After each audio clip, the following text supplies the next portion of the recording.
Est-ce que vous vous êtes déjà posé cette question, enfin, ou du moins vous avez eu ce sentiment de, de l'impression de vous découvrir, de vous rencontrer, de rencontrer quelqu'un que vous connaissez pas? Ah, en ce moment, moi, c'est ce qui m'arrive en fait. Je suis en train de découvrir, je suis en train de lâcher prise sur certaines facettes, sur certaines émotions, certaines choses en fait où je me disais, bah si je ressens ça, c'est pas normal, et je venais bloquer quelque chose en fait. Et là, ces derniers temps, bah, j'accepte de tout ressentir. Je commence en fait à accepter de tout ressentir. Ça veut pas dire que c'est facile, ça veut pas dire que je le fais figure une de nose non. Ça veut dire qu'à chaque fois que je ressens ce malaise, je me dis ok, c'est là, j'accepte. Ok, c'est là, j'accepte. En fait, je m'en convainc quelque part. Et c'est très étrange de commencer à faire la rencontre. Et j'ai eu ce sentiment que c'était des souvenirs en fait. C'était des souvenirs que je commençais à me rappeler de qui j'étais en fait.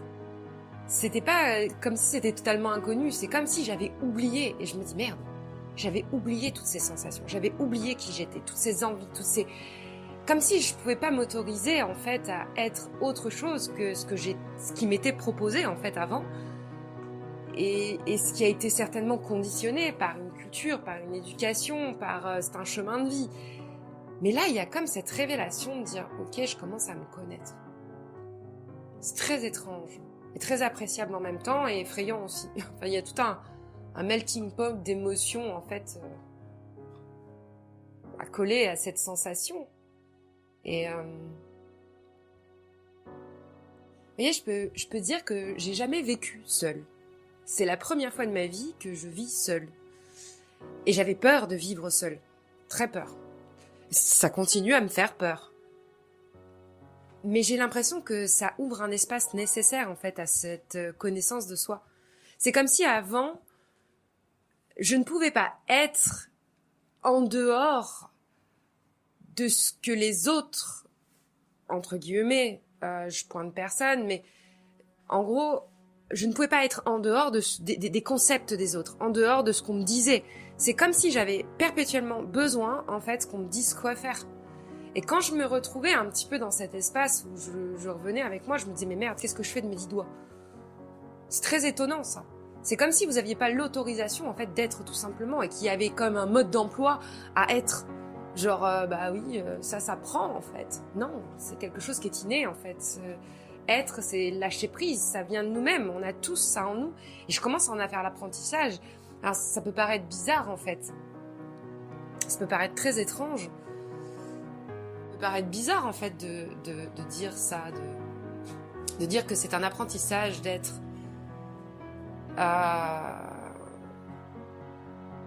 seul en fait, de se connaître dans la solitude, parce que en fait j'ai la sensation de laisser émerger des choses que je ne laissais pas émerger, et en fait en me maintenant dans certaines situations par peur, ça me permettait de pas avoir à rencontrer cet espace-là en fait. Mais quelque part c'était le serpent qui se mordait la queue, parce que c'était aussi la source de mes souffrances. Et aujourd'hui, en affrontant et en décidant d'essayer de traverser en fait, parce que je n'ai plus envie d'aller dans la violence. Avant, j'étais dans la violence des émotions, c'est-à-dire ouais, il faut traverser la chose, et puis tu vas y arriver, et puis remonte-toi les manches. Enfin, vous savez, toute cette colère, toute cette force, comme si effectivement on devait cravacher. Vous voyez, ça me fait penser à quand on monte encore en classique en équitation avec les éperons et la cravache. Le cheval a peur, non, il va sauter, c'est comme ça. Non, c'est tout autrement en fait. Et de se laisser le temps. Ça aussi, alors, tout le monde n'a pas la possibilité de se laisser le temps. Il y a des obligations, des choses comme ça. Mais finalement, de se laisser le temps de digérer tout ça et de s'habituer, s'accoutumer à un espace qui nous pousse dans un inconfort profond, eh ben, ça révèle des choses. En fait, je me dis un peu une handicapée, en fait. Une handicapée,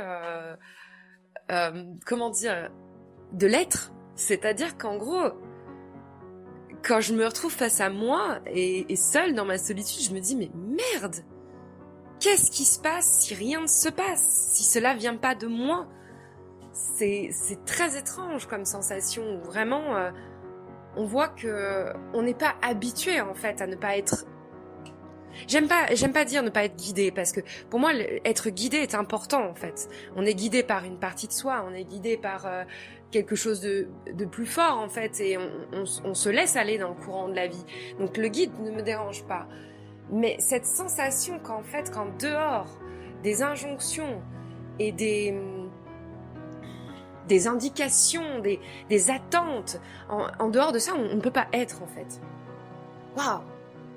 C'est un peu comme à un moment donné, je travaillais dans l'éducation canine et j'ai vu ces chiens qui étaient incapables de s'autogérer parce qu'en fait, on les disciplinait. Mais vous savez, discipliner de cette main de fer, quoi, hein, comme l'ancien dressage ou assis debout, couché au collier étrangleur, enfin, je dis des choses atroces. Et quand on laissait ces chiens ensuite, quand forcément il y avait des troubles du comportement qui apparaissaient, et en fait, après, ces chiens-là, quand ils développaient en fait des problèmes, généralement, ils allaient voir des éducateurs, effectivement, qui avaient un cursus éthologique, donc beaucoup plus doux en éducation positive, et qui allaient dans le sens du langage de l'animal. Et effectivement, on se rendait compte que, oui, le chien pétait un câble parce qu'il ne savait pas s'autogérer. Par exemple, ok, quand le chien se sent menacé, sa réponse normale, c'est de grogner. Menacé, ou même quand il n'a pas envie. S'il n'a pas envie d'être touché, je grogne. Quand on voit ça chez un berger allemand, le premier réflexe, par exemple, je prends cet exemple-là, c'est quoi? Collier étrangleur, et puis je te tire dessus sur la gueule, t'as pas le droit de faire ça. Le problème, c'est que vous enlevez, en fait, un mode de communication. Le chien, c'est sa façon de se réguler. Je grogne pour dire non. C'est nous, quand on dit non, eux, sa manière de dire, c'est ça de grogner. Et là, on va lui retirer ça par le dressage. On va dire non, t'as pas le droit de grogner. Ouais, un jour, le chien va être tellement frustré, alors il va passer d'abord peut-être par une étape où il va s'automutiler, ou des choses comme ça. Et puis un jour, qu'est-ce qu'il va faire? Comme il a pas le droit de grogner, il va mordre direct. Et là, vous enlevez quelque chose. Et après, ces chiens-là, je reviens à mon mouton, si je veux dire, mais ces chiens-là, en fait, quand je les observais, quand ils étaient largués, c'est-à-dire que vous le détachez, vous le mettez en nature et vous lui dites « Ok, fais ta vie ». Mais ils ne savent pas faire leur vie. Parce qu'ils ont constamment été dirigés. Bon, après, il y a d'autres facteurs, bien entendu. Il y a de l'anxiété, il y a des choses comme ça. Mais c'est assez flagrant, en fait, comme ça m'a montré, à quel point, en fait, à partir du moment où vous avez appris à vous soumettre aux exigences, à ce qui est convenable, à ce qu'il faut faire, ou ne pas faire, il y a qu'à faucon, quoi. Et à partir de ce moment-là, quand vous voulez être ce qui devrait être totalement naturel, c'est-à-dire que finalement c'est de se laisser guider par ce souffle de vie qui est en vous et qui va vous amener, tiens j'ai une idée, j'ai ceci, j'ai cela, tiens je vais faire ça, ou je vais être créateur, ou j'en sais rien, bref, ça devrait être totalement naturel. Mais quand vous avez vraiment, passé votre pouvoir à cette autorité en fait, et que vous n'avez pas d'autorité sur vous-même, c'est-à-dire que dans le sens où vous vous dites, vous n'arrivez même pas à vous poser des autorisations. Poser des autorisations, par exemple, à être en colère, à dire merde à quelqu'un. Poser vos autorisations aussi, être dans la joie. À me dire, ouais, je peux exprimer ma joie avec une voix, et je peux faire du bruit, et je peux parler fort, et je peux aimer, et je peux prendre dans mes bras. En fait, c'est un truc de dingue, quoi. Je sais plus trop où j'en étais, mais ce que je veux dire, c'est que toutes ces choses qui nous maintiennent, quand on recommence à poser ses propres autorisations, on commence à connaître une personne, à rencontrer quelqu'un, en fait. Et on se dit, ouais, ce quelqu'un, c'est peut-être moi, en fait. Merde. Enfin, tant mieux, je dis merde, mais tant mieux. C'est cool. C'est génial. Ça fait peur, parce que c'est inconnu, parce que je sais pas où je vais, je suis un peu comme un aveugle, là, qui marche, là, et qui doit se fier à un autre sens, et puis surtout qui doit développer sa foi, parce qu'il faut continuer à avancer dans ce brouillard épais. Et c'est ça, en fait, développer sa foi.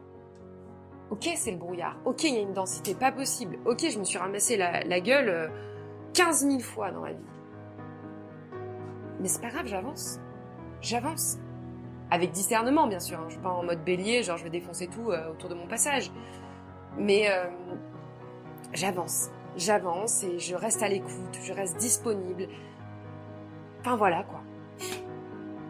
Bon, je crois que ça va s'arrêter. Et oui, je voudrais juste rajouter en fait sur l'injonction. C'est intéressant ce terme, parce que effectivement, injonction. C'est comme si on vous injectait quelque chose, ça vient de l'extérieur. Ça vient pas de vous, c'est un implant. On vous le met. C'est une limitation. Eh bien en fait, si je réfléchis bien à ce que j'ai dit, je dirais que l'apprentissage, il est dans la déconstruction. Il est toujours là-dedans en fait. Comment je déprogramme?